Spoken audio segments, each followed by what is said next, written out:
La semana pasada empezamos a hablar de, o sea, el tema es todo lo que es la Torah oral, porque la Torah escrita, todo el mundo sabemos que tenemos la Torah, Bereshit, Shemot, Vayikra, Bamidbar, Devarim y todas las Perashiot, pero mucho no sabemos, hay gente que mucho no sabe, y principalmente las mujeres, porque los hombres ortodoxos que sí estudian el Talmud, la Mishnah, pero a veces no sabemos qué es, de dónde se originó, qué es la Torah oral. Ya lo vimos la semana pasada, nomás hacemos un pequeño resumen de un minuto, que en verdad cuando se entrega en Har Sinai, se entrega la Torah escrita, y ahí, sí, que es la Torah que le entregaron a Moshe Rabbenu justamente, en esta perashá que vimos también, la entrega de la Torah, los 10 mandamientos y toda la Torah, pero también se entrega aunado una Torah oral, que no era escrita, sino era para poder explicar. Ahora vamos a ver a qué se refiere. Para poder explicar la Torah oral, porque sin la Torah escrita, porque sin la Torah oral, sin la Mishnah, sin la Torah Shebe'al Peh, la Torah oral no se hubiese entendido, no se entiende la Torah escrita. Entonces era como un manual que se le entrega para poder entender eso. Ahora vamos a ver eso. Entonces no se podía escribir durante muchas generaciones.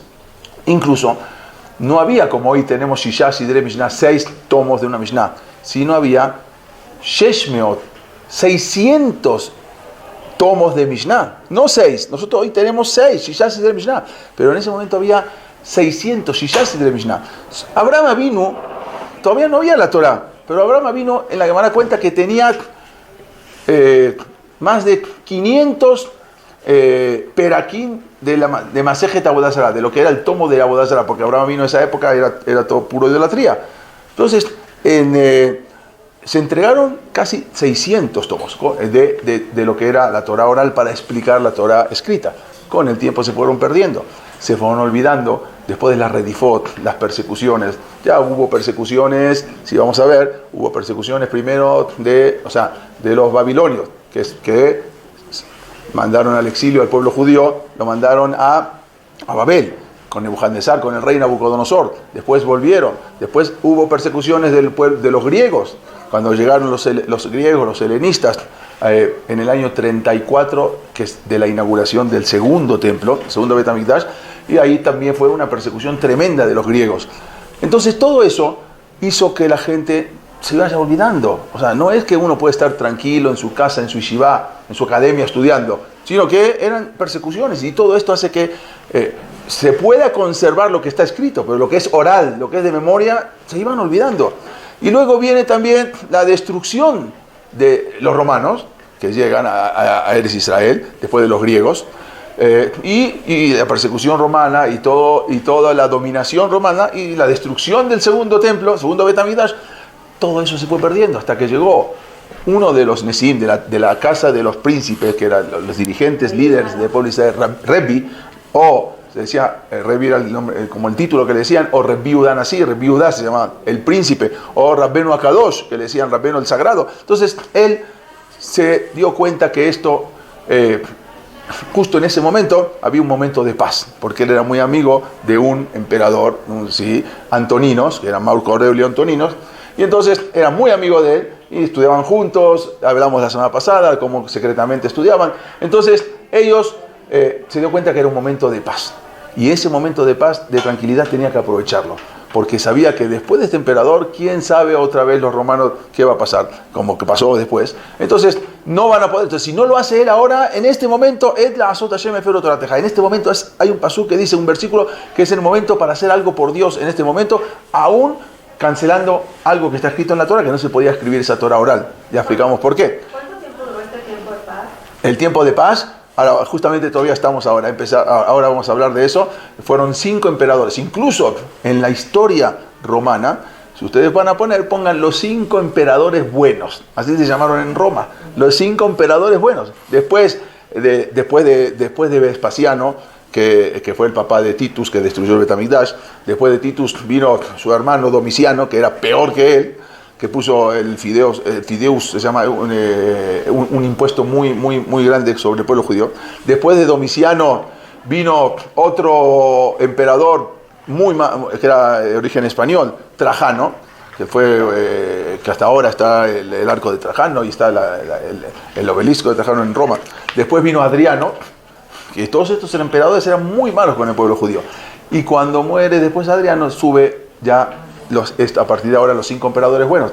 Llega el Antonino Pío y después Marco Aurelio. Y después vamos a ver Cómodo, Caracalla, lo que vamos a estudiar ahora un poco, en esa época, que eran los 5 emperadores buenos. Entonces Rebbe dijo, si no logro ahora reunir todas estas Mishnayot, de por sí se perdieron de 600, quedaron 60, entonces se van a terminar de perder las últimas, todas. Entonces trajo a cada rabino para que cada uno venga y diga su alajá, diga lo que enseñaron, todo. Entonces fue y escribiendo lo que hizo Rebbe, que salvó.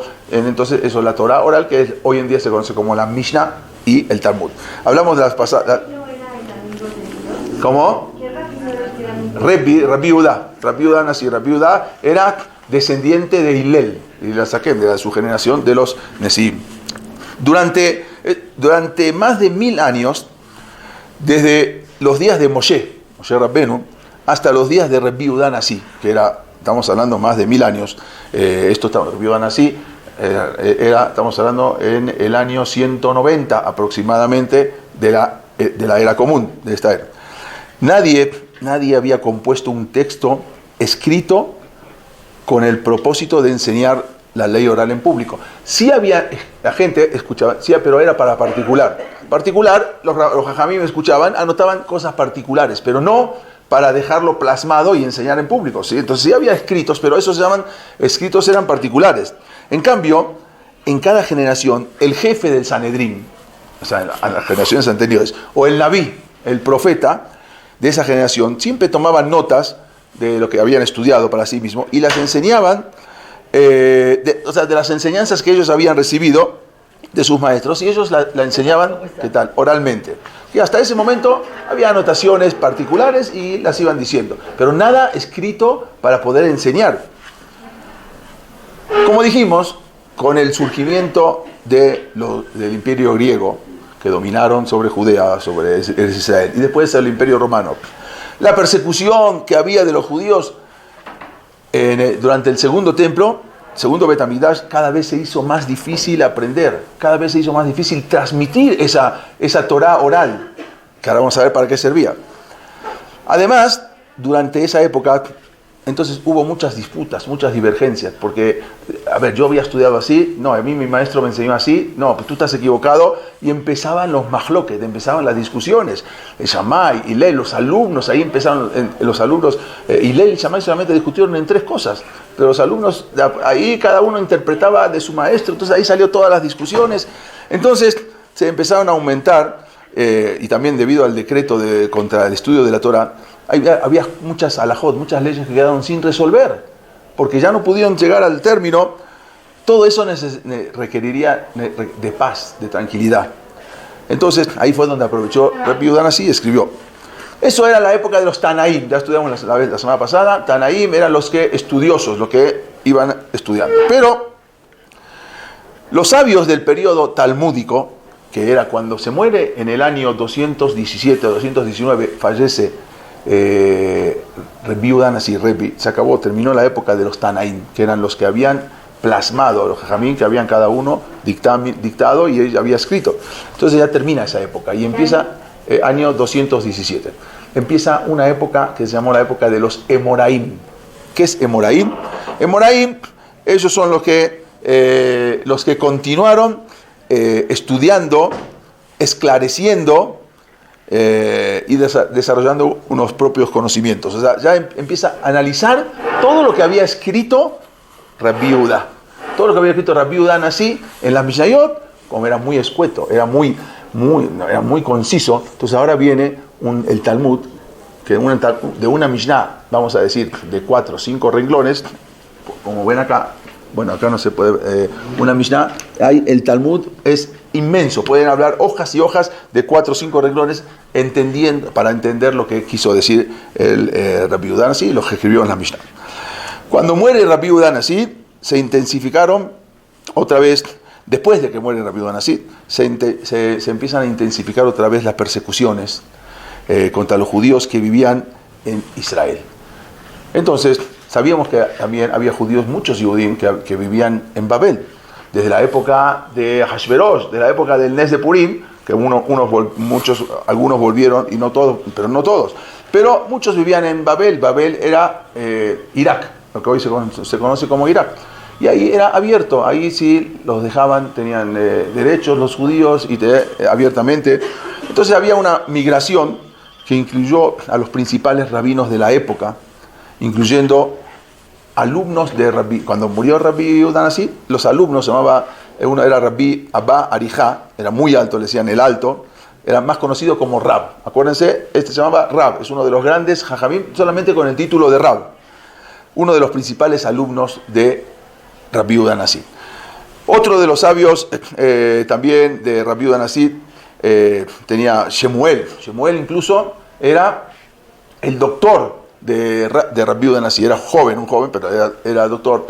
Generalmente en esa época todos los rabinos tenían su oficio, todos los rabinos tenían su trabajo, casi nadie vivía de rabino, pero aparte eran rabinos muy, muy grandes.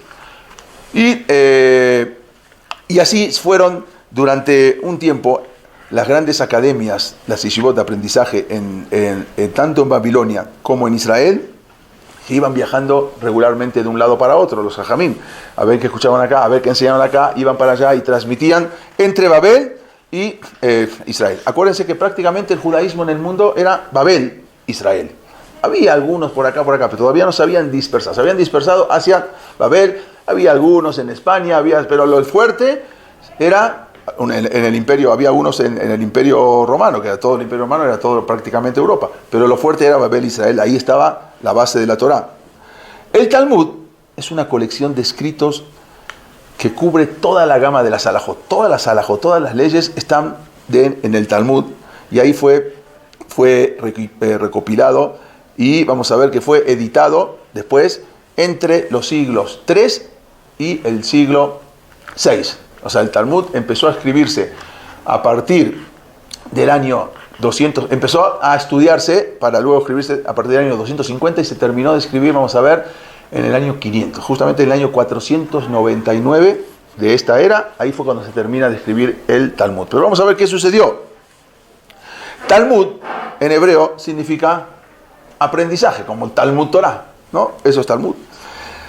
El texto principal es la Mishnah. La Mishnah es el texto principal y después viene todo lo que se analiza. Y ahí los rabinos empezaron a analizar, continuaron. Muchas de las enseñanzas se recopilaron en dos grandes tomos. ¿Qué quiere decir? Había dos Talmud.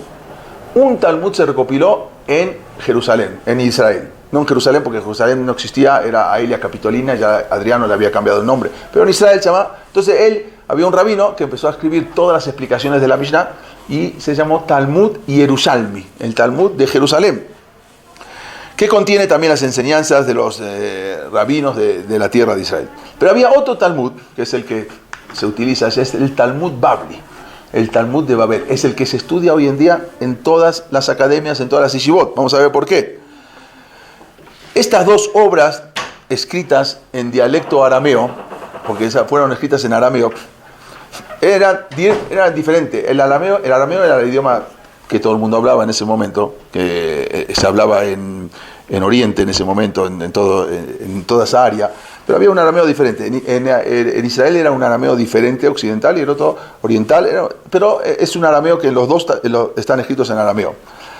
Las ediciones estándar del Talmud de Babilonia tienen 2.711 hojas. Si uno sabe cuántas páginas tienen, de doble cara, tiene 2.711 y muchos están llenas de enseñanzas de otros rabinos. Normalmente se llaman Shishim Masechtot, se llaman 60 tomos, así, Talmud son, o por ejemplo cuando dice que Siuma Shas, termina el Shas es Shishim, son 60 Gemarot, 60 Masechtot, pero realmente no hay 60, realmente hay 37. Hoy si una persona las cuentas son 37, no son 60.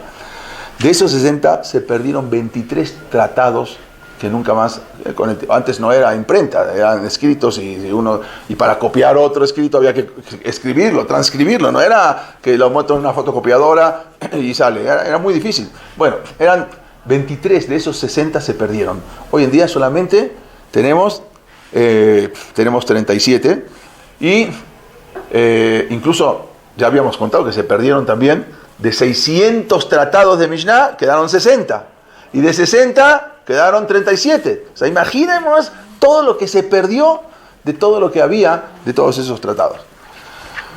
¿Por qué se necesita el Talmud? ¿Para qué necesito el Talmud? ¿Qué es la Torah? La Torah. La Torah te dice lo que hay que hacer. Las leyes, que se puede, lo que no se puede. Pero viene el Talmud. ¿Para qué necesito el Talmud? En la Torah hay varios pesukim, hay varios versículos en los que no se entiende a lo que se refiere. Por ejemplo, la Torah te dice que hay que hacer Brit Milá. Punto. ¿Qué es Brit Milá? Ok, hay que hacer una circuncisión. ¿Qué es circuncisión? ¿A dónde? Puede ser que yo tengo que hacer Brit Milá acá, cortar. La Torah no dice que hay. Entonces, Brit Milá. Brit Milá, ¿qué es? Puede ser que yo cortar circuncisión, la parte que sobresale.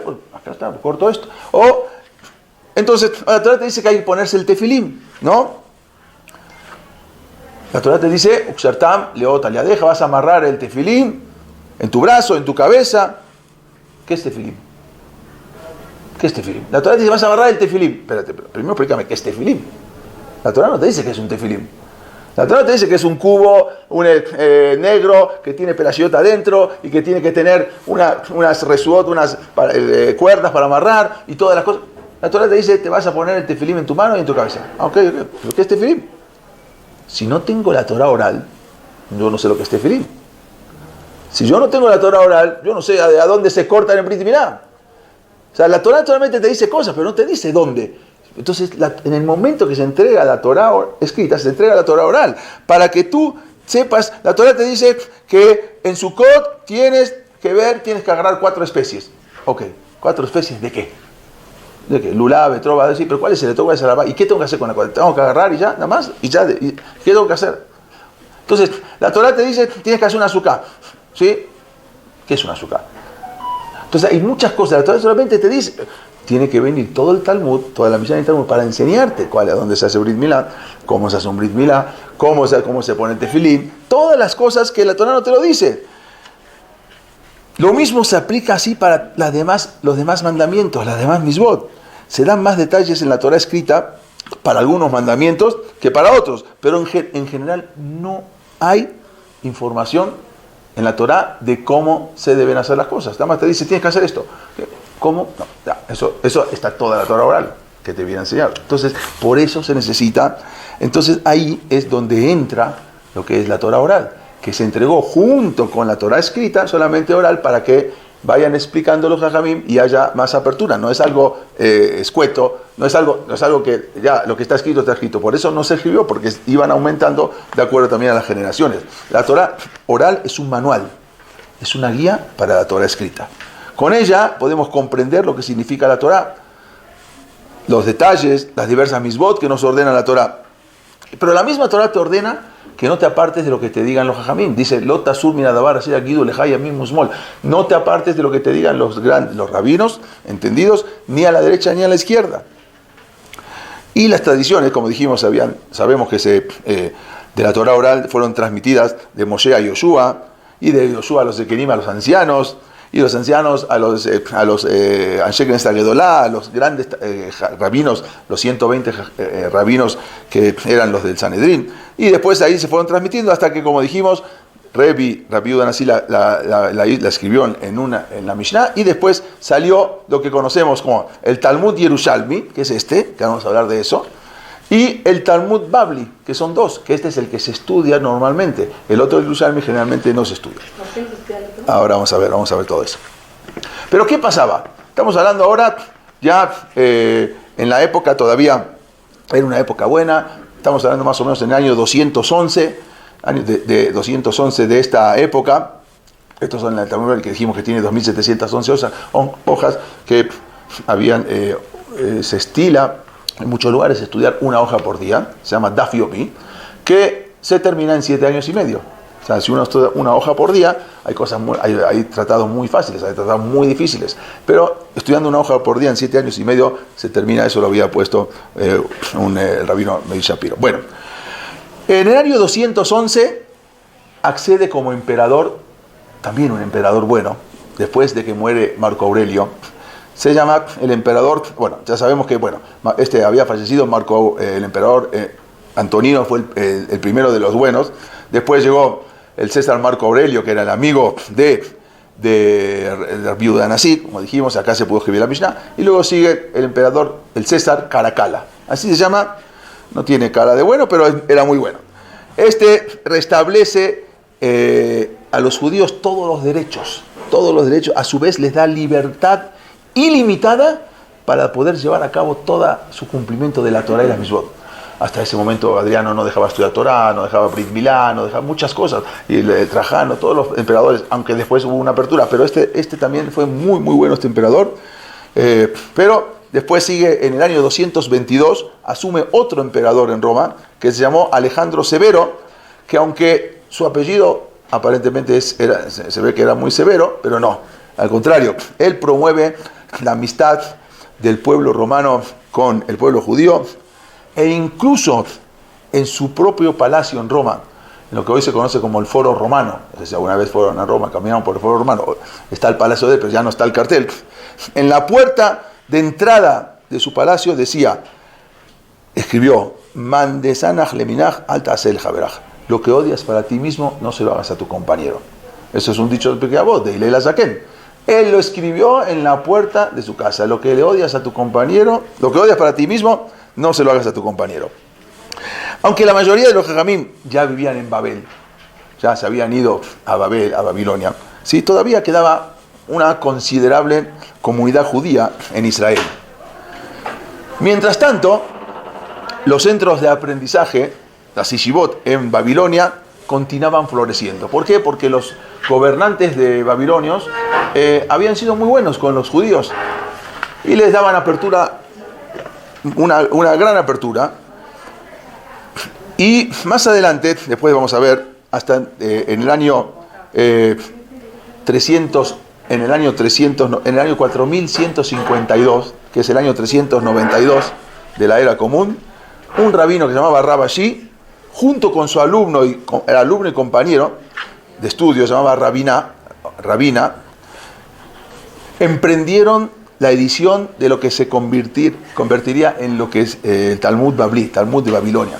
Ellos, Rabashi, vamos a ver, y Rabinat, su alumno y compañero, ellos empezaron a escribir, porque el Talmud también era todo oral, era todas explicaciones oralmente de la Mishnah, pero ellos empezaron a plasmar todo lo que es el Talmud.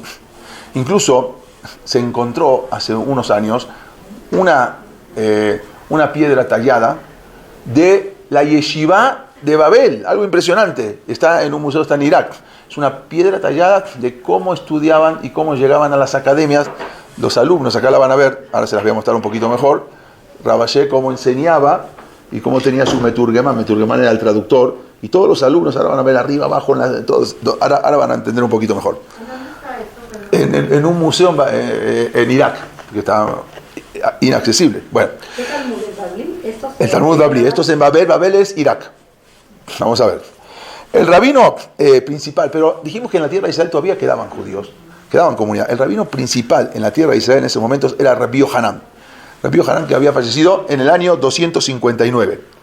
Su yeshiva la tenía en Tiberia y él fue la última de las 10 ubicaciones del Gran Sanedrín. El Sanedrín fue pasando de diferentes lugares y donde él estuvo en Tiberia fue el último lugar donde estuvo el Sanedrín.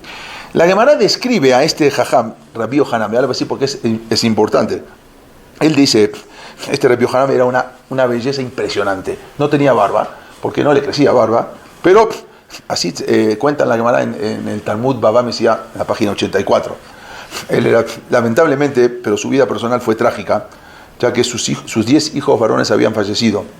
Incluso él, cuando iba a consolar a alguien, se llevaba un huesito de su último hijo para consolar. Mira, dice, te murió un hijo, mira, este es el último de mis 10 hijos. No obstante, Rabbi Yohanan utilizó, como dijimos, eso para consolar a los padres. Este Rabbi Yohanan fue el que compuso el Talmud Yerushalmi. El famoso Talmud Yerushalmi, que vamos a ver por qué no se estudia hoy en día tan frecuente como el Talmud Babli. Entonces, él compuso el Talmud Yerushalmi, pero no pudo completar la obra.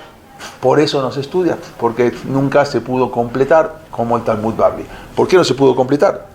Él falleció en el año 290 y se había convertido en la principal autoridad talmúdica en la tierra de Israel.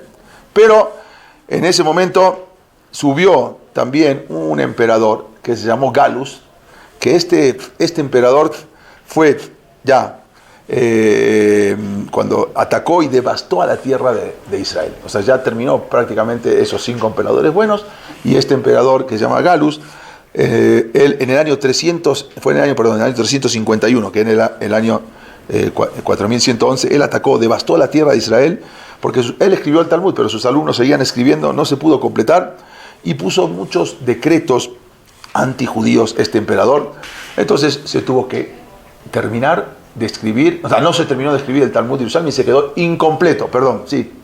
¿Qué generó que fuera este emperador malo? O sea, ¿qué hizo que cambiara la situación? Cada uno venía con su idea diferente. Ajá. Todos del cielo, eso sabemos. Pero abonaban impuestos, ¿no? Mientras tanto el pueblo abonaban impuestos, sí, exactamente. Aparentemente, hay una respuesta, aparentemente los romanos también peleaban contra los persas y contra los babilonios, siquiera otro imperio, y dentro del imperio babilonio y persa había muchos judíos. Entonces los judíos se pusieron del lado del enemigo, entonces ustedes son judíos, como pasa en todo el mundo. ¿Qué año subió él? 351. Pero si el rey murió en 290. Sí, pero sus alumnos siguieron todavía escribiendo, completando, pero ya no lo pudieron completar. O sea, él escribió, pero sus alumnos siguieron completando en base a las enseñanzas, pero tuvieron que dejarlo. El Talmud no se escribe de un día para otro, puede tardar años. Vamos a ver que el otro Talmud tardó muchísimos años. Ambos Talmud contienen muchas de las mismas enseñanzas, o sea, a veces se repiten en uno en otro, en diferentes academias. Bueno, como no se terminó de escribir por completo, no se pudo redactar por completo, mientras que el Talmud Babli sí se terminó de redactar por completo. Entonces, además, debido a que el Talmud Babli se terminó 150 años después, entonces, generalmente cuando se escribe después, ya pueden ver cosas que quizás estaban, había diferencias en el primero. Entonces, generalmente siempre el que escribe el último ya ve todo lo que habían analizado al principio. Por eso, es ampliamente considerado y tiene mucho más autoridad lo que se conoce como el Talmud Babli. Después de esto, la mayoría, otra vez, después de este César, otra vez emigraron muchísimos rabinos hacia el lugar donde podían ejercer, el lugar donde podían ser libres, que era el imperio babilónico, que era Babel, Persia, todo eso era un imperio. El compañero de este rabino, que era también ahora vuelvo un poquito más atrás, Rabbi Yohanan, su compañero de estudio se llamaba Rabbi Shimon ben Lakish, conocido como Resh Lakish. En principio, el oficio de su compañero de estudio era ladrón, ratero. Él se dedicaba a robar. Él era un judío, era un ratero, ladrón, tenía todo su grupo, tenía todos sus secuaces y todo. Y un día, este Rabbi Yohanan, que dijimos que tenía una belleza impresionante, se estaba bañando en un río. Y este ladrón lo vio desde arriba de la montaña y pensó que era una mujer. Porque se veía una belleza impresionante, sin barba. Pensó que era una mujer. Entonces empezó unos saltos agigantados, cuenta el Talmud, hasta que llegó para poder agarrar a esa mujer. Pero cuando llegó se dio cuenta que era un hombre, y a él no le gustaban los hombres. Y entonces, cuando llega y ve que es... Y le dice, ¿se quedó? Dijo, no, pensé que eras una mujer. Y le dijo, mira, yo tengo una hermana que es más bonita que yo, más belleza que yo. Si tú eres judío, era conocido, porque no era un ladrón normal, era conocido el ratero fulano de tal, que nadie lo podía agarrar. Entonces le dijo, si tú te acercas y empiezas a estudiar conmigo, yo no sé nada, tú empiezas a estudiar conmigo y yo te prometo que te voy a dar a que te cases con mi hermana. Y al final, sin embargo, Rebbe lo canalizó para el estudio de la Torá y empezó a estudiar, y no solamente que empezó a estudiar, se hizo su jabruta, se hizo su compañero de estudio, era picudísimo, Resh Lakish con Rabbi Yohanan. Estuvieron estudiando muchos años y le dio a su hermana, se casó, era su cuñado también. Después, más adelante, bueno, para llevarse este rab, ya se habían ido los rabinos hacia, como dijimos, los grandes rabinos hacia Babel, pero quedaban todavía la descendencia de Rebbe, que era el de Hillel, que eran los Nesiim, los príncipes, y había un rab que se llamaba Rabbi Yehuda Nesiá, no Rabbi Yehuda Nasi, Rabbi Yehuda Nesiá. Era el noveno de la familia de Hillel. Fue la última persona en ser aceptada como Nasi, como príncipe por todos los judíos. O sea, el último que ya era considerado como el líder, como rabino de todos. Como dijimos, después que fallecen Rabbi Yohanan, fallece también antes su jabruta, su cuñado, Resh Lakish. Las generaciones posteriores de Moraim en Israel habían continuado agregando, como dijimos, algunas cosas faltantes en el Talmud, pero después ya no pudieron completarlo y así se tuvieron que ir a Babel. Pero después vino otros, ya vino, como dijimos recién, una época de Césares, este César que era muy malo. Pero resulta que ahora asume otro César, que resulta que este también es bueno. Se llamaba Diocleciano, el César Diocleciano. Incluso está el palacio de él en una isla en Splitz, una isla muy famosa, que van los barcos. En Croacia, exactamente. Ahí está el palacio de Diocleciano. En el año 284 asumió este César como emperador de Roma. En ese momento ya el cristianismo ya se empezó a difundir. Todavía no era oficial. Se hizo hasta el año 313 con otro emperador que se llamaba... ahora les digo. Bueno, Constantino el Grande. Pero este César Diocleciano empezó a perseguir al cristianismo. El cristianismo ya estaba muy difundido, incluso en la tierra de Israel. Estaba muy difundido el cristianismo. Y él empieza a perseguir ferozmente a los cristianos, pero a los judíos los deja cumplir con su religión en total libertad. O sea, él contra los cristianos. Bajo este emperador volvieron a reinar años de paz en Eretz Israel. ¿Qué pasó? No sé, así tenía la mentalidad, él era bueno. Este César también era muy amigo de un rabino en esa época, Rabbi Abahu se llamaba, que vivía en Cesarea. Cesarea era una ciudad de los romanos, pero también había casas de los judíos.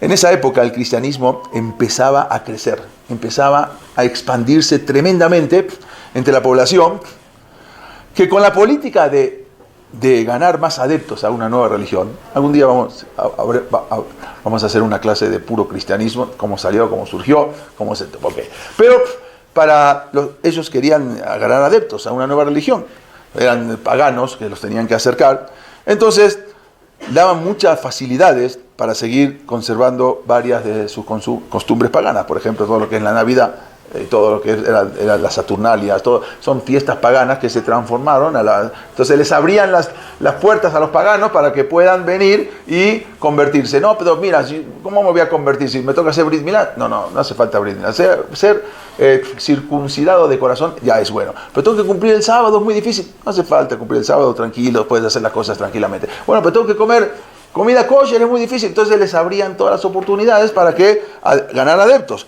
Cuenta el Talmud en Baba Mesia, en el Tratado de Baba Mesia, página 84, que la belleza que tenía ese rabino, Rabbi Abu, era un reflejo de Jacob Avinu. O sea, tenía como que la cara de Jacob Avinu. Nosotros no sabemos, pero así cuenta el Talmud. Y cuenta que él era muy querido y respetado por las autoridades romanas. Cuando llegaba este rabino, Rabbi Abu, muy grande, de la época de los Emoraim, ya no era de los Tanaim, de la época ya de los que explicaban la Mishnah. Cuando llegaba a Cesarea, y estaba en ese momento el emperador Diocleciano, toda la servidumbre salía a recibirlo con cantos y con música. Era tan importante que todo el mundo salía a recibirlo. Así también cuenta que él había aprovechado su influencia para ayudar al pueblo judío, Rabbi Abahu. Él era un prominente darshan, orador, un orador impresionante. Él siempre era muy famoso por hacer debates contra los cristianos. Como en ese momento el cristianismo se estaba levantando muy fuerte y él era el encargado de debatir el cristianismo en contra de lo que es la doctrina cristiana. Y él decía, y siempre él demostraba y decía, que Hashem, Dios, no tiene ni un hijo, ni un padre, no tiene hermanos. Ani Rishon, Beani Aharón, como dice, yo soy el primero, yo soy el último. No hay otro, no hay hijo, padre, espíritu, nada. Él peleaba contra eso. Cuenta el Talmud en Avodah Zará, en el Tratado de Avodah Zará, en la página 44, que como él era un crítico de los minim, en el Talmud, después hubo censura, entonces tuvieron que cambiar el nombre de Goim o Nohrim y le pusieron minim. Por eso en la Midá, la minim y la manshinim, se refiere a los cristianos de esa época que iban y acusaban a los judíos. Nada más que no pusieron cristianos, pusieron minim. Minim es como extranjeros, o sea. Entonces, él les discutía y generalmente los vencía en los debates. Así cuenta ahí también en ese tratado de Avodat Zará, en la página 28, en el Rashi, ahí dice que cuenta que en ese momento los goim, los gentiles, estaban planeando asesinarlo, porque ya no podían contra Rabbi Abau, no había manera.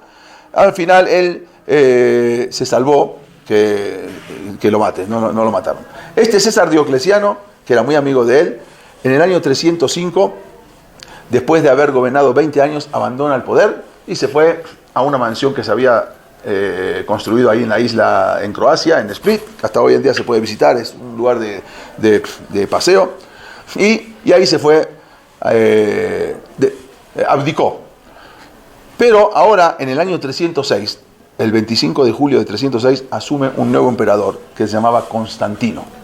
Este emperador Constantino fue el que vio que el cristianismo estaba cada vez más y más fuerte.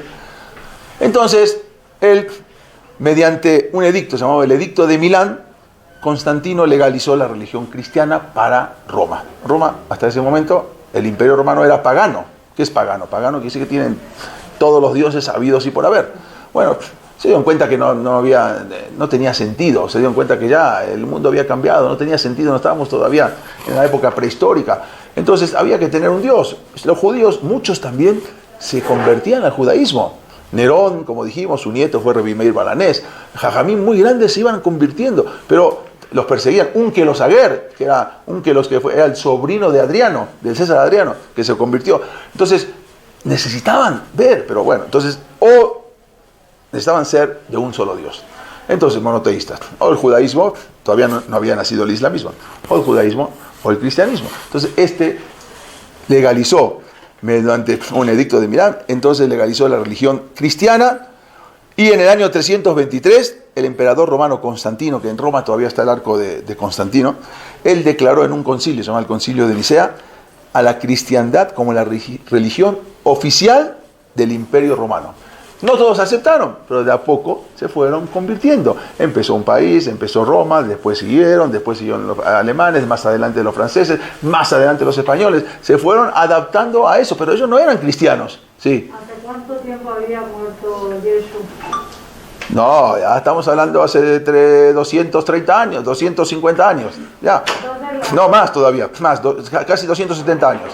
La extensión la hicieron todos los... No la hizo él, la hizo un alumno de él. No, San Judas era alumno de él, era Saúl de Tarso. Él era uno de los él fue el que expandió todo el cristianismo. No sé, si hoy en día Yeshua se levanta y ve lo que es, se muere al momento. ¿No? Sí. Después algún día vamos a explicar. Pero eso, él es San Pedro, es otro. Bueno, pero San Pablo fue el que causó toda la religión cristiana. ¿Quién? ¿De San Pablo o Yeshua? ¿O este? Estamos hablando que fue 65 años después de que murió Jesús, Yeshua. ¿Y estos 300 qué? Estos 300 más adelante, mucho más adelante. ¿311? 313 y después en el 323 lo hizo ya oficial. Que le gana la cantidad de gente. Al emperador le gana la cantidad de gente. Exactamente. Y para no tener problemas se convierte al cristianismo. Lo oficializa. Dice que tuvo una guerra, había una cruz ahí que estaba refulgiendo con fuego, entonces ganó la guerra, entonces ya. Bueno, entonces un día vamos a hablar de eso. Como consecuencia entonces, el cristianismo que había crecido hasta ahora modestamente, ya se convirtió en una religión, la religión dominante del mundo. Empezaron rápidamente las persecuciones contra los judíos. ¿Por qué? Porque el nuevo credo, la nueva religión, no dejaba lugar a otras creencias. Hay que saber una cosa muy importante. Para el judaísmo, si una persona no es judía, puede tener olam habá, porque cumpliendo las mismas, portándose bien, actuando bien, es más, cuando uno viene a convertirse, le decimos, ¿para qué te quieres convertir y cumplir todas las misbot de la Torah? Si mejor cumples 7 misbot y tienes el olam habá también. ¿Para qué necesitas convertirte? Tú puedes acceder. O sea, para el judaísmo, el que la persona no sea judía, también es bueno y también va a tener olam habá y también va a tener Gan Eden. Para el cristianismo, el que no es cristiano va al infierno. Para el islamismo, el que no es musulmán va al infierno. O sea, o eso o nada. Para el judaísmo no. El judaísmo, tú eres judío, pero tú no eres judío, también puedes tener Olam Haba. Cumple con las misbot de veneno, haz la Sheva misbot y vas a tener Olam Haba, vas a tener Gan Eden. Nosotros no hacemos proselitismo, ellos sí. No hacemos, claro, pero por justamente, nosotros no hacemos proselitismo, pero ellos, el que no es de su bando, entonces va al infierno directamente. O sea, o eres cristiano, te vas al infierno, o eres musulmán, o te vas al infierno. Israel no es así. A Israel es justamente al revés. Pero este Constantino el Grande se lo llamó, fue el primer emperador cristiano, y esto fue esencial en la expansión de la religión, de esta religión cristiana. Porque en ese momento el judío era el culto, entonces el cristiano no era el culto. Entonces, debatir contra un judío no había manera de debatir contra un judío, ni con un niño. Los niños judíos iban al Kitab, iban a la escuela desde los 3, 4 años, cosa que en todos los demás pueblos no existía eso. Eso lo habían puesto ya en la época del primer Bet HaMikdash, del segundo Bet HaMikdash. Rabbi Yoshua ben Gamla, él había puesto en la escuela, fue el primer maestro que obligó a levantar escuelas. Entonces, la religión judía fue declarada como un culto sacrílego de un pueblo condenado. Así se llama. Bueno, las dos religiones no estaban tan separadas. Entonces, los padres de la iglesia veían un peligro que los nuevos cristianos ahora puedan caer en ese influjo judío. Tenían miedo. Entonces empezaron a separar. Antes Pesach siempre caía igualito que Pascua, la Pascua que Pesach. Entonces empezaron a cambiarla en el primer domingo que sigue a la luna llena del mes de primavera. Bueno, los cristianos también puso muchas doctrinas antisemitas para quitarle las ganas a los que se querían convertir al judaísmo. Y entonces todo esto fue consecuencia, y por eso estas persecuciones, en base a todo esto que había sucedido, no se completó el Talmud, porque en Israel era la época también, una época cristiana, que hasta hoy en día van encontrando muchas cosas cristianas, que era una época de dominio cristiano. Los judíos no estaban dominados por los romanos como que no tenían tanto dominio, entonces los cristianos empezaron a crecer, y así después de este emperador, asume su hijo que se llama Constancio, que también fue el segundo emperador cristiano, y él también prohíbe la circuncisión en Israel y en todos los lugares. O sea, ya empezaron ahora a poner presión. Y en esa época también, una época durísima para los judíos que todavía habitaban en Israel. ¿Él es otro Constantino? Él es Constantino el Grande y su hijo, Constancio, su hijo Constancio. Entonces, él, por lo tanto, uno de los últimos rabinos que quedaban, Rabbi Yehuda Nesiá, ¿sí? Hijo de Rabbi Yehuda Nesiá, se llamaba Hillel II, viendo el destino que ya le esperaba a los judíos, él desarrolla un calendario, que es el calendario que hasta hoy en día usamos. Antes no había calendario, era por la luna, venían los testigos y decían, él desarrolla, y es un calendario que lo hizo hasta el año 6000, desde ese momento, sabiendo todo. Imagínense, para hacer un calendario así impresionante, no había computadora, no había nada. Y él, sabiendo que ya iban a la diáspora, los judíos, ya no. Esa fue una decisión de Hillel Asheni, Hillel el segundo, que significó el primer paso hacia la descentralización. Antes era todo administrado desde Israel, ya cada uno ahora son comunidades independientes. Este muere también, y después sube un nuevo emperador, Juliano. Este Juliano, los cristianos hasta hoy en día, busquen donde sea, le dicen Juliano el Apóstata. ¿Por qué lo llamaron Juliano el Apóstata? Porque este emperador quería anular todo lo que habían puesto, y quería anular el cristianismo, y quería volver al paganismo anterior. Entonces, él fue un perseguidor de la religión cristiana, no de la religión judía. Y fue un amante de la religión judía, pero era un perseguidor de la religión cristiana. Él decidió detener toda la expansión del cristianismo. Por eso lo llaman Juliano el Apóstata. Y a todas las demás religiones les aseguró la libertad, pero al cristianismo no. Él, ¿qué hizo? Envió emisarios a los judíos a Israel para transmitirles que que él les permitía que vuelvan a construir el Bet HaMikdash por tercera vez. Y no solamente eso, sino que toda la reconstrucción estaría por su cuenta. Ustedes no tienen que poner un centavo. Nada más denme los planos, díganme cómo hacer, y yo les reconstruyo todo el Bet HaMikdash. Este bondadoso emperador, así como él había prometido, comenzó a enviar material desde Roma. comenzó a enviar material, comenzó a enviar gente para trabajar. Ni siquiera ustedes van a tener que trabajar. Yo pongo empleados, yo pongo trabajadores, yo pongo esclavos. Ustedes nada más díganme cómo lo hago, diríjanme y yo hago todo. Miles de obreros empezaron con el retiro de las pesadas piedras que habían. ¿Por qué? Destruyen el primer Bet HaMikdash. Todas esas piedras se quedan. Cuando van a construir el segundo, ustedes ¿con qué van a levantar esas piedras pesadísimas de toneladas y toneladas? Entonces no levantan. ¿Qué hicieron? Pusieron una base arriba y así construyen el segundo Bet HaMikdash. Cuando se destruye el segundo Bet HaMikdash, te caen las piedras también. Ustedes van a ver en el cote, asómense abajo en las rejas, van a ver que sigue todo para abajo, incluso en las megarotas, en las cuevas, hay como 12 metros para abajo. ¿Por qué? Más de 12 metros. Porque verdaderamente era ahí abajo el Bet HaMikdash. Todo esto una pared, lo que vemos en la pared era lo último de la pared, pero la pared todo para abajo. Entonces, cuando destruían el Bet HaMikdash, las piedras, el que volvía a construir ponía un cemento, ponía una base y ya construía arriba. ¿Cómo voy a sacar esas piedras? Imposible. Entonces, miles de obreros empezaron con el retiro de esas pesadas piedras, pero en el momento de comenzar con la remoción, salieron unas llamas muy fuertes que estaban como que aprisionadas adentro de unos gases, aparentemente, y quemaron a muchos trabajadores, como un fuego que estaba ahí abajo aprisionado de hace muchos años. El pueblo interpretó como una advertencia de Dios que todavía no era el momento de construir el tercer Bet HaMikdash. Y le dijeron a él que no podemos construirlo y que y aceptó y no se terminó, no se empezó a construir, se estaban empezando a construir.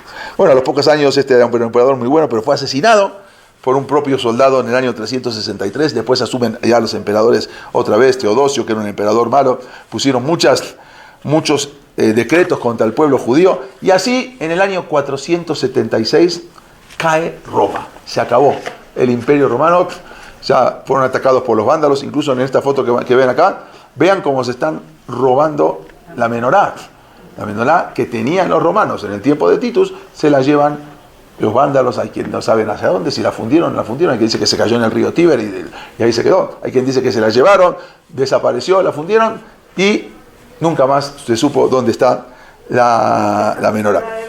El Bet HaMikdash, la que habían robado en tiempos del segundo Bet HaMikdash, cuando destruyeron Titus, que se llevó la menorá, que está en el arco de Titus, se la llevaron ahí, pero después de tiempo se llevaron todos los objetos que había en el Bet HaMikdash. ¿Cómo? Era el mismo pueblo contra... Los vándalos, que eran como alemanes, los vándalos eran de los germanos, todavía no era un pueblo como alemán, pero eran que pelearon y acabaron con el pueblo romano. Luego siguen los romanos ya católicos, ya como cristianos, que son los bizantinos. Pero eso después vamos a verlo después. Con la invasión del cristianismo en Israel, el país se llenó de iglesias. Y por orden de un emperador, se llamaba Teodosio II, desaparecen el patriarcado a Rabban Gamliel, el hijo de Viuda Nesiá. Era el último de los descendientes, era Rabban Gamliel, se llamaba otro Rabban Gamliel, el cuarto, o el quinto. Lo quitan, ya acabó, no hay más patriarcado, no hay más Israel, ya no hay más rabino en Israel que pueda dirigir. Luego de 20 años ya fallece, no tiene descendencia. Y ahí se suprime en el año 429 todo el patriarcado judío, y con esto se acaba prácticamente el judaísmo en Israel. Ya siguió en Babel. El judaísmo en Israel ya no hay más nada. Babel se levanta y asume la dirección espiritual de Israel. ¿Quién es ahora el que lleva esa dirección espiritual? Es Babel. Pero como todo siempre llega a su fin, como dijimos en el año 476, el imperio romano deja de existir. Pero ya vamos a terminar ahora en unos minutos. ¿Qué sucedía mientras en Babel? ¿Qué pasaba en Babel? Ahora vamos a Babel. Después de que se completó la Mishnah, yo le estaba mostrando, ¿le estaba mostrando antes las menorá? Sí. ¿Estaba esta imagen? Sí. Ok. Después de que se completó la Mishnah, como consecuencia, dijimos, de la inestabilidad que había, todo siguió, se trasladaron a Babilonia. Había grandes rabinos, alumnos de Rabbi Yehuda Nesiá, que fueron allá y empezaron a impartir. Rab y Shemuel, se llamaba Rab, era Rabba Arijá, le decían muy alto, y Shemuel, como dijimos, Yarjinaí, le decían, él era doctor. También este Shemuel era astrónomo, era un experto en astronomía. Él decía Es algo impresionante. Hoy en día, con todos los aparatos, recién podemos ver todo. Pero él decía que los caminos del cielo, los astros, toda la astrología, todas las galaxias, todo lo que existe en el cielo, son para mí conocidos como la calle de mi barrio, en Neardea. O sea, yo, así como conozco la calle de mi colonia, así conozco todo lo que existe en la Vía Láctea, en el cielo, todo. Él sabía todo, las cantidades de estrellas, todo. Era impresionante lo que sabía Shemuel. Él se instaló en una ciudad en Babel, se llamaba Neardea, una ciudad, la cual esa yeshiva se mantuvo durante una generación y después se cerró. Pero había otro, el Rab que decía, él dirigió otra yeshiva en la ciudad de Sura, también en Babel, y esa yeshiva se mantuvo durante 800 años. O sea, abrieron la yeshiva esa de los Emoraim, y no se cerró sino hasta 800 años después. Vamos a ver cuando se termina todo lo que es el imperio de Babel y todo lo que es la vida de judía en Babel, y pasa a España. Neardea era una ciudad, había muchos ricos, ahí dirigía Shemuel. Pumbedita era más al sur, había otra yeshiva. Sura eran más pobres, en la ciudad de Sura era el líder, como dijimos, Rab. Había otra ciudad que se llamaba Mejusa, que era el líder, se llamaba Rab Nachman Bar Yaakov, era el líder de ahí. Se levanta el judaísmo de Babel en el año 420. Esto es lo que yo le decía, esta piedra que encontraron grabada. Vean acá los alumnos, si lo pueden ver, acá, allá, en todo, cómo venían a escuchar Torah, que trabajaban todo el año y 2 veces por año venían a escuchar, vamos a ver ahora, Torah. En el año 420 se levanta el judaísmo un rey, con el rey se llama el rey Yesgeret, era un rey muy bueno. Yesgeret II era muy amigo de un rabino que se llamaba Rabuna. A su vez fue muy tolerante con los judíos. Una vez, en una de las reuniones, lo agarró a Rabuna y le dijo, mientras le acomodaba el cinturón, le dijo, pues lo tenía mal acomodado, le dijo: ustedes son un pueblo de sacerdotes y una raza sagrada. O sea, esta era la forma de dirigirse. Por eso la Torah iba creciendo en Babel. 2 veces al año, en el mes de Adar y en el mes de Elul, venían los judíos que aprovechaban esos meses porque no trabajaban la tierra. Antes la gente se dedicaba al campo. Entonces esos meses eran los meses que tenían que dejar la tierra, no se cosechaban. Y venían y se enseñaban, se llamaba Yarje Kalá. En Elul y en Adar venían la gente que trabajaban durante todo el año, venían a estudiar Torah. Y se juntaban, eso se llama Yarje Kalá, venían en ese momento, cuentan en Ketubot, en el tratado de Ketubot, que era tanta la gente que se reunía en esos meses a estudiar Torah, que cuando acababan la clase, y todos se ponían de pie, estudiaban, no había manera, no había un salón para estudiar, porque era tanta gente, estudiaban en el campo. Dice que cuando se levantaban se formaba una nube de polvo tan grande que se tapaba casi el sol, o sea, levantaba de tanta gente que estudiaba ahí. A diferencia del dominio romano en Israel, en Babilonia los gobernantes le permitían a los judíos tener autonomía propia. ¿Qué es autonomía propia? Tu Bet Knesset, tu Keilah, tú manejas todo, tú pagas los impuestos. Había también un líder político, aparte del rabino, un líder político que era el que estaba con el que interactuaba con los reyes, se llamaba el Resh Galuta. El Resh Galuta era el Resh de la Golá, el líder del rabino, que tenía mucho poder, tanto político como judicial. Bueno, en una ocasión, tenían un rabino, que era el rabino, y otro que era el representante ante el pueblo, ante el ¿Estás diciendo cómo se llama ahorita? No. Resh Galuta. No dije no, hubo varios. Era el Resh Galuta, se llamaba uno el rabino y uno el Resh Galuta. ¿Sí? Había los más conocidos en Moraín fueron Abayé y Rabá. Ellos vivieron en el año 350.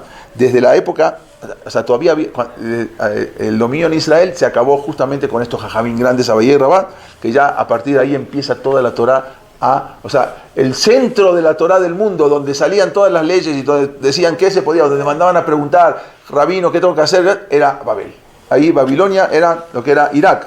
Ellos, una vez, cuenta el Talmud en Shabbat, página 88, que era tanta la concentración que tenía este Jajam Rabá, que al estudiar a veces se sentaba sobre sus dedos, y estos de tanta presión que hacían le sangraban y él no se daba cuenta de tan profunda concentración. Las opiniones de estos jajamim, Abayé y Rabá, están en todo el Talmud. Estos grandes jajamim de Emoraim, Abayé y Rabá. Hubo otro rabino muy importante, se llama Rapapá, que tuvo 10 hijos, y él era muy rico. Él decía que si una persona quiere ser rica, que se dedique a fabricar cerveza. Bueno, ya lo vemos en todos los países, ¿no? Los cerveceros son los más ricos, él también era. Bueno, ese fue una vez más que Dios otorgó un periodo de tranquilidad y de sosiego, que ahí pudieron completar el Talmud Bavli, y ahí empezaron a escribir el Talmud Bavli. Dicen los Jajamín, ¿quién escribió el Talmud Bavli? Rabashi. Desde los tiempos de Rebbi Benasí, hasta Rabashi, no encontramos la Torá y la grandeza juntas en una sola persona. Lo que era Rabashi, el que escribió todo el Talmud. Rebbi, acuérdense que había escribido Rebbi Benasí la Mishnah, y él escribió el Talmud. En el año 426 fallece Rebbi Benasí. Fallece Rabashi, que fue el que escribió todo el Talmud. Su alumno y su compañero Rabiná lo terminó de completar en el año 499. Y ahí se termina y se concluye todo el Talmud, que después fue también, por ejemplo, acá lo ven en árabe también, el Talmud Bavli en árabe. ¿Sí? Y ahí se termina y se concluye, y ahí empieza otra vez presiones. Sube un nuevo rey, se llamaba el rey Peroz, y ese rey pertenecía a una religión, la religión Zaratustra o Zoroastro, una religión que adoraban el fuego. Hasta hoy en día existe esa religión, eran adoradores del fuego, y su dios se llamaba Ahura Mazda, así como el coche Mazda. Así era el nombre de su dios. Este nuevo rey trajo tragedias al pueblo judío, abolió por decreto el cumplimiento del día Shabbat bajo pena de muerte, y ordenó que se cerraran las yeshivot. Mandó a matar a 3 grandes jajamim, Rav Huna, Amemar y Rav Mesharsha. Los judíos entonces empezaron a huir. Ahí se empezaron a huir. ¿A dónde huyeron muchos judíos? Estamos hablando del año 500. Muchos se instalan en la península arábica, en Arabia, donde más adelante van a ser, dentro del barrio judío, un personaje que se llama Muhammad. Ahí grandes tribus de Yudín que se fueron, llegaron hasta la India y también hasta la China. Judíos que se fueron esparciendo de Babel y llegan hasta esos lugares. Con la muerte de Rabina, que es Rabina II, que es el hijo de Rabuna, que fue el que en el año 499, ahí se considera el final de la era talmúdica. O sea, se acabó de escribir todo el Talmud, que es una explicación a la Mishnah, que es toda la explicación oral para poder entender la Torah. Y ahí ya no se hicieron más adiciones al Talmud, no se discutió más. Llegó una nueva época que vamos a hablar la semana que viene, la época de los Saboraim y Geonim. Ya era una época de Sebarot. Saboraim quiere decir Sebarot, entender, analizar, pero ya no agregar, y ya no agregar algunas cosas. Y ellos, 499, 500, a partir del año 500, y ahí hasta el final de desde ahí hasta hoy en día, la autoridad rabínica central era la que emitían los decretos en Babel, y después ya se fue esparciendo, y estos lugares, o sea, todo lo que dictaminaban bajo lo que es la Gemara, de la Gemara, del Talmud, luego sale las Halajot, las leyes. Todo el libro que tenemos en Shulchan Aruch sale de toda la Gemara, es una compilación de toda la Gemara, de cómo son las leyes, y esto es para entender cómo se fue dando. Ahora empieza otra época, la época de analizar todo esto, la Gemara, y luego la época de los Rishonim, que empieza a analizar, vamos a ver la época de los Geonim, pero con esto se concluye en el año 499 toda la escritura del Talmud Bavli. El Talmud Yerushalmi 150 años antes se había escrito, pero ese Talmud prácticamente casi no hay en las yeshivot, y no se utiliza, o gente que lo quiere estudiar, está más difícil, es otro tipo de arameo, pero el más utilizado es el Talmud Bavli, el más conocido, en el que se sacan todas las leyes que explican cómo se cumple la Torah, como dijimos antes. Esta es la historia para entender lo que es la Torah oral, que se tuvo que escribir, porque si no se iba a perder todo. Hasta acá llegamos hoy. La semana que viene, si Dios quiere, vamos a seguir con la historia impresionante de los Geonim. Fue una historia increíble todo lo que pasó con los Geonim, que son los grandes jajamín, desde el año 500 más o menos hasta el año 1000. Cómo fue surgiendo todo esto, la Torah, todo siempre en Babel, y después se empieza a... Porque hasta ahora no había Ashkenazim, Sefaradim, nada, no había, era toda una sola cosa. ¿Dónde sale el Ashkenazí? ¿Dónde sale el Sefaradí? Vamos a ver todo eso a partir de la semana que viene.